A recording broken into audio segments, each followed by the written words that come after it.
going on, everybody? Welcome to the Slash Report. And we just had our first big breakthrough with gameplay trailer for Halloween the game, and we just did a cover over that.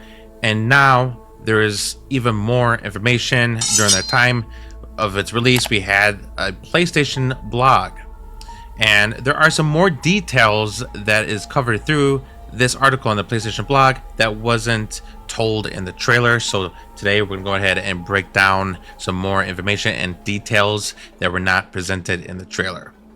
From the earliest iterations, Halloween has been crafted to deliver an immersive horror sandbox experience that has been enjoyed through a standalone single-player story or dynamic asymmetrical multiplayer matches. We wanted to empower players to create their very own horror movie moments, whether they're stepping behind the mask of Michael Myers or taking the role of one of the heroic residents of Haddonfield. Our team is working diligently to ensure this quiet suburban town is brimming with 70s era charm and effectively serves as a virtual playground filled with innocent townsfolk that players can either save or slaughter. Now, real quick, going over what that was just said here.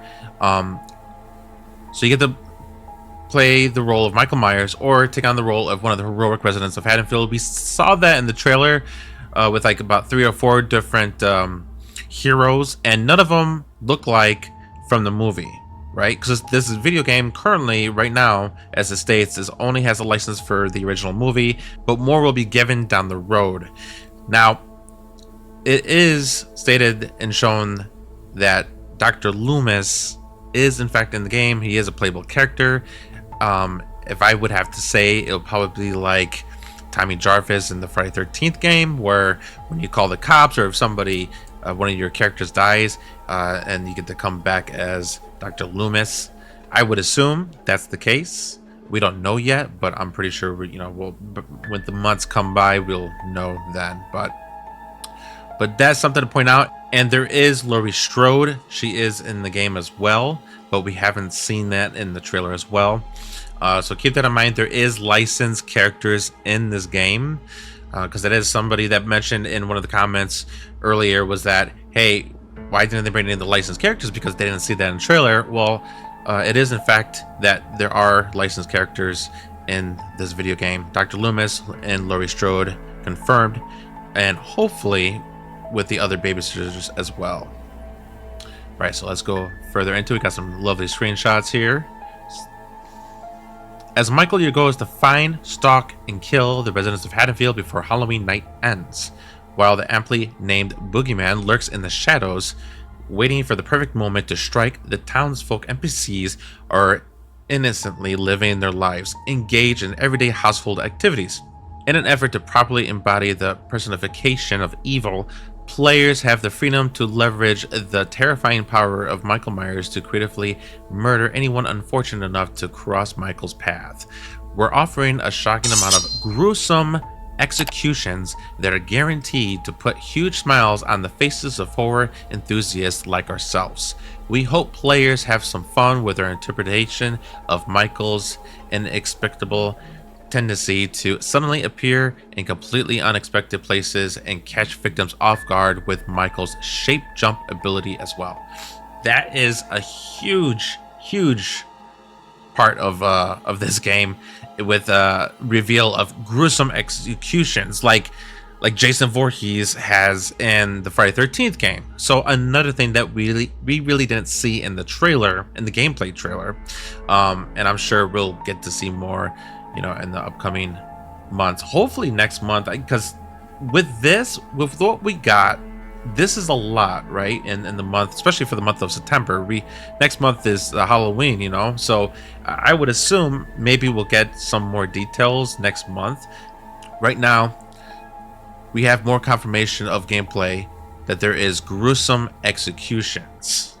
So Myers has the ability to walk up to these NPCs and the heroes, the players, and do these executions, and that is actually some of the behind the scenes photos that we saw earlier with Nick Castle, holding the rope and using the knife and stuff like that. And I assume he's doing some of the execution styles with what we saw there. So that's really cool. That's really, really fascinating to see that. And it sounds like from what they were saying earlier. So obviously your goal is to find, stalk, and kill.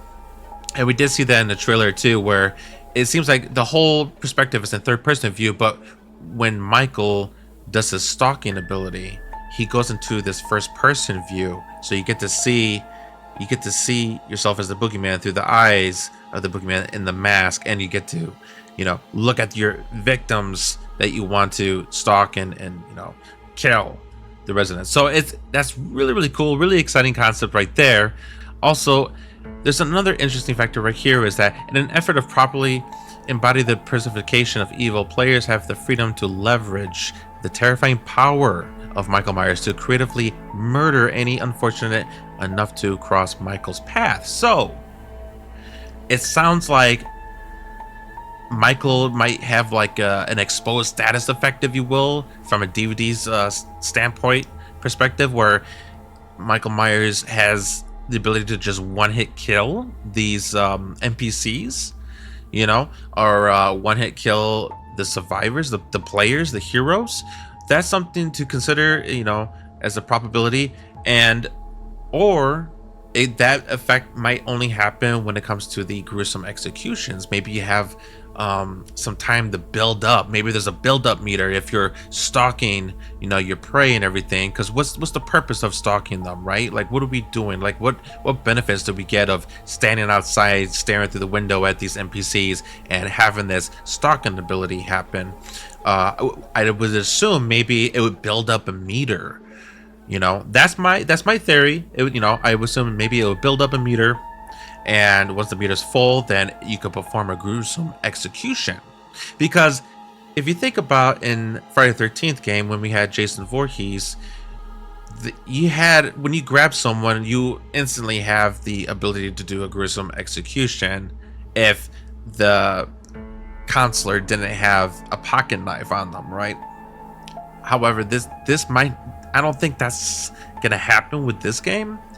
I think it's more of a fear factor of like it's a one-hit done deal, because Michael Myers can't really run around and be as fast as Jason Voorhees, right? He's very, very slow, and his only way to maneuver around or escape is to go into this shape jump ability. Thankfully for the families of Haddonfield, our brave playable hero characters have a chance to thwart Michael's murderous intentions and rescue their neighbors. As a hero of Haddonfield, it's your duty to warn those around you of Michael's presence, convince the townsfolk NPCs to alert the authorities, and gather weapons and items that can be used to fight back against the shape. With the right gear and some smooth talking, you can even instruct the townsfolk to follow you to various points on the map, including a police-provided escape. For those looking to brawl with evil, it's worth noting that while you can knock Michael down to buy precious time, he can't be killed. However, with enough police presence, Michael can be detained. So that's a whole big that's crazy. That's a whole nother section of new reveal gameplay mechanic that we haven't seen in the trailer. So we did see in the trailer that you can knock Michael down, and he does the iconic sitting back up. But we were discussing that in our previous videos, like what's the purpose of this? What's going on with that? And well, it states here that it's only just to buy precious time, that he can't be killed.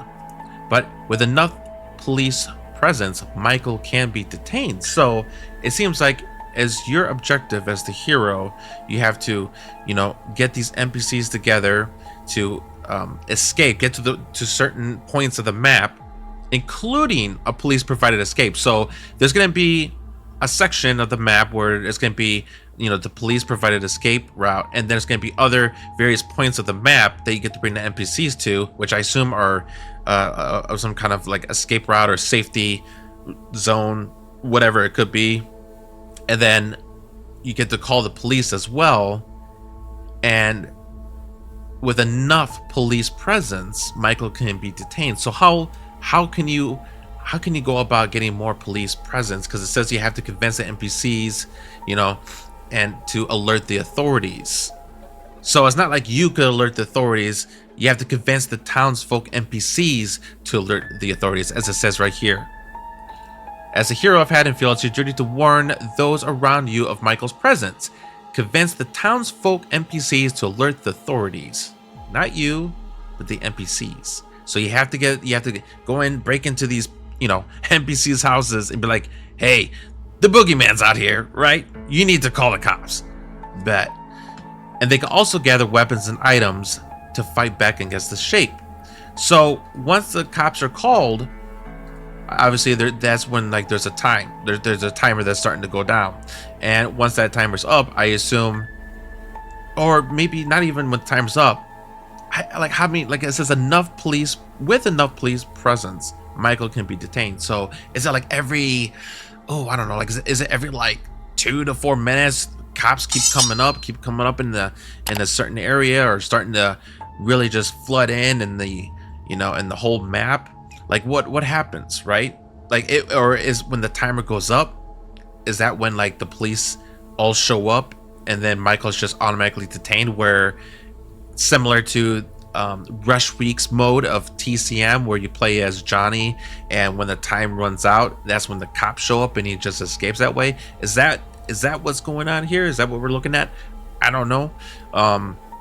You let me know what you think on that, on the thoughts on that there. But we have more detail on the gameplay through this blog than what we saw in the trailer. So this is absolutely huge. We're starting to learn a lot more with what you do as the hero of Haddonfield and what you do as Michael Myers, and some of the gameplay mechanics within, including the gruesome executions mechanics, and then saying that the NPCs are actually more important, they have more value in this game, it seems like, than just them just being around for Michael to put on his slaughter menu, right? So it seems like they have an extreme importance to this role of these NPCs, and that role is to alert the authorities to get to an end game, if you will, right?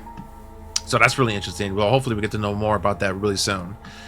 When the players dive into Halloween for the first time, we want Haddonfield to feel like a living, breathing game world. Our team aims to elevate the unpredictability and tension of each match through a series of dynamic map features, believable NPCs, robust gameplay options, haunting visuals, striking audio, and much more. We've developed several asymmetrical multiplayer horror titles and fully understand the desires and expectations of our players, and have been hard at work constructing something generally worthy of the IP with Halloween. We're also thrilled to offer a standalone single-player component to this package that allows players to witness key narrative events of the night he came home through the eyes of Michael Myers. Awesome. So again, as a reassurance that we are getting a single-player mode. And it's not just a single player challenge mode. It's legitimately a story mode. It's a story single player mode with that allows players to witness key narrative events of the night he came home, so from the original movie. So really, really cool right there. And the fact that this isn't like Friday the 13th or Killer Clowns or any other game where you go into a multiplayer map and there's just nobody around. We're going into a living, breathing, believable NPCs sandbox of Haddonfield, where they're all around like a Hitman game. They're all around, they're doing their thing, they're out having a smoke, they're going watching TV, walking around, whatever, and you have Michael Myers out there, and your objective is to get these NPCs out of there. It's really cool concept. Really looking forward to that. That's awesome. That's absolutely amazing. And then on the bottom here it says, it's an amazing moment to present gameplay to the public for the first time, and we appreciate you all sharing it with us. While we're giving players some pieces to chew on, it's only a taste of what we believe is shaping up to be a truly special and murderous sandbox horror experience, and we're looking forward to sharing more in the coming months. We can't wait for you to all join us in Haddonfield when Halloween launches on PlayStation 5, Xbox, Steam, all other platforms on September 8th, 2026. Hell yeah. So let me know what y'all think about the new exciting details here, that we are getting some execution kills in Endgame where cops come in, and if we get enough cops to come in, that Michael could be detained First details there for an endgame mechanic. We have gruesome execution kills similar to Friday 13th, and we have a stalking ability shown through the gameplay in the trailer. This game is just looking phenomenal. It sounds amazing, sounds perfect, looks amazing. I cannot wait. Again, it comes out September 8th next year, 2026. So it is a little bit less than a year away, and we have plenty of time to discover more information in the months to come with details of this game. If you're enjoying the content, definitely slash a like, leave a comment, let me know your thoughts on all of this information, and don't forget to subscribe if you haven't subscribed to the channel. We cover all things horror. This is the Slash Report, and until next time, keep your doors locked and leave the lights on. This is the Slash Report, and I bid you farewell.